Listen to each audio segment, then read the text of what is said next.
शर्मनाक था। मैं जानता हूं कि संसद की कार्रवाई सुचारू रूप से चलाने के लिए जहां पर सत्ता पक्ष की जिम्मेदारी बनती है, वहीं पर विपक्ष का भी सहयोग अपेक्षित है। विपक्ष की भी संसदीय मर्यादाओं का पालन करते हुए अपनी भूमिका का निर्वाह करना यह अपेक्षित होता है, एक्सपेक्टेड होता है विपक्ष के द्वारा भी। लेकिन आम जनता के अंदर, आम किसानों के अंदर एक गलतफहमी पैदा करके केवल निहित राजनीतिक स्वार्थ को साधने की जो कोशिश की जा रही है, मैं समझता हूं कि स्वस्थ लोकतांत्रिक परंपराओं के यह अनुकूल नहीं है। और यह दोनों विधेयक, मैं कह सकता हूं, किसान और कृषि जगत दोनों के लिए यह ऐतिहासिक हैं। इसे लागू करने से स्वाभाविक रूप से किसानों की आमदनी बढ़ेगी, लेकिन किसानों के बीच गलतफहमी पैदा की जा रही है। एमएसपी समाप्त कर दी जाएगी, एपीएमसी समाप्त कर दी जाएगी। हकीकत यह है कि यह दोनों बिल प्रभावी होने के बाद हमारा किसान अपना माल भारत में जहां भी बेचना चाहता है पूरी आजादी के साथ बेच सकता है, जहां पर भी उसको अच्छी कीमत मिले। न तो एपीएमसी समाप्त हो रही है और न तो एमएसपी समाप्त हो रही है। इसके पहले भी हमारी सरकार ने बराबर एमएसपी बढ़ाया है, और जो यह वादा किया था कि हम किसानों की आमदनी को जस्ट डबल करेंगे, तो उस लक्ष्य को काफी हद तक हमने हासिल करने में भी कामयाबी हासिल की है। लेकिन हम इसे और आगे ले जाना चाहते हैं। लेकिन जैसा मैंने कहा कि डिप्टी चेयरमैन राज्यसभा के, उनके साथ जो दुर्व्यवहार हुआ है, प्रत्यक्ष सारे देश ने अपनी आंखों से उसे देखा है। हरवंश जी पत्रकारिता क्षेत्र में लंबे समय तक उन्होंने काम किया है और लोग अच्छी तरह परिचित हैं। मूल्यों में विश्वास रखने वाले, वैल्यूज के प्रति कमिटमेंट, एक ऐसे व्यक्तित्व के रूप में उनकी छवि रही है। लेकिन सीधे उनके आसन पर तक चले जाना, और आसन तक जाना ही नहीं बल्कि आसन पर जाकर खड़े हो जाना, वहां पर जाकर रूल्स बुक को फाड़ डालना,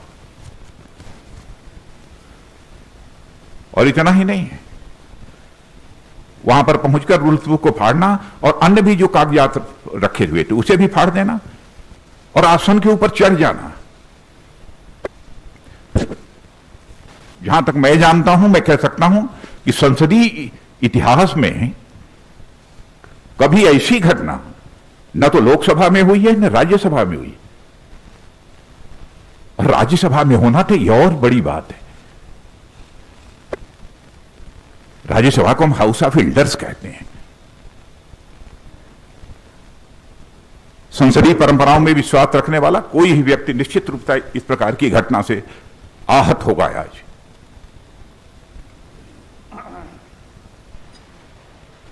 केवल भ्रामक तथ्यों के आधार पर हमारे देश के किसानों को गुमराह करने की कोशिश की जा रही है। मित्रों, मैं भी किसान हूं, मैं भी कृषि मंत्री हूं। मैं तो अपने जीवन में, राजनीतिक जीवन में कभी यह सोच नहीं सकता कि हम जिस सरकार में हुआ सरकार कुछ ऐसा कदम उठाएगी जो किसानों के हितों पर चोट पहुंचाने वाला होगा।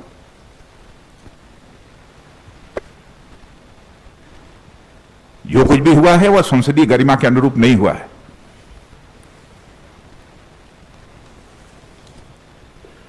और संसदीय लोकतंत्र में मर्यादाओं का बहुत बड़ा स्थान होता है।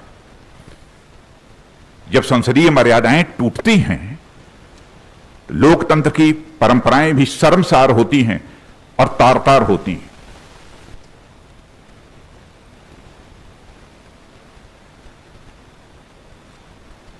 और कुछ सांसदों के द्वारा उपसभापति जी के साथ जैसा आचरण किया गया है, उसकी जितनी भी भर्त्सना की जाए वह कम है।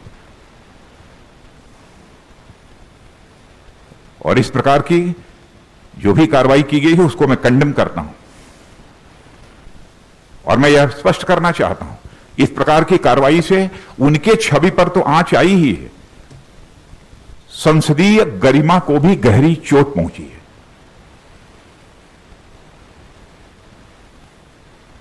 तो इस अवसर पर मुझे इतना ही कहना था।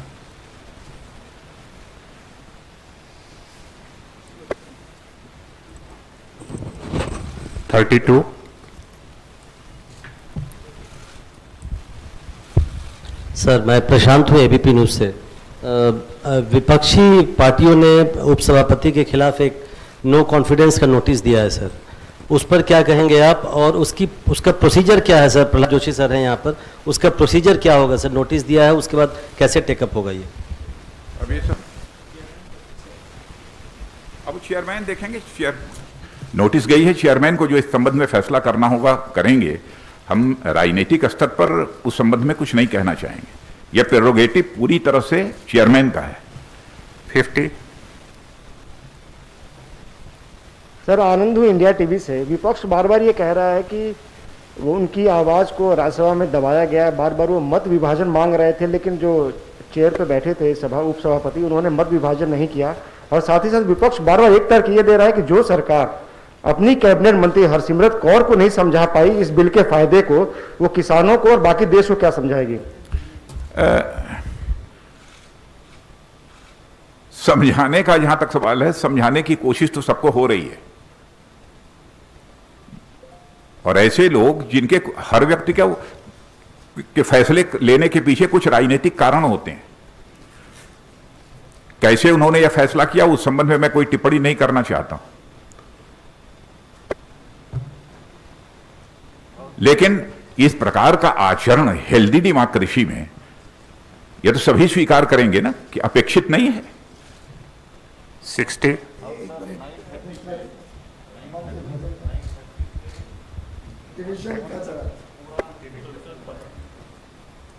अब यही संसदीय कार्य मंत्री बतला रहे हैं कि 9:30 बजे से 1:30 बजे तक पूरा डिस्कशन चला है।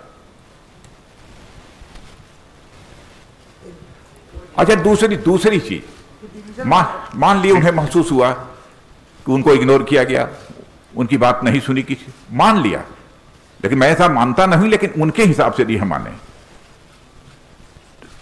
तो क्या इस हेल्दी पार्लियामेंट्री डेमोक्रेसी में उस व्यक्ति को वायलेंट होना चाहिए, चेयर पर अटैक करना चाहिए,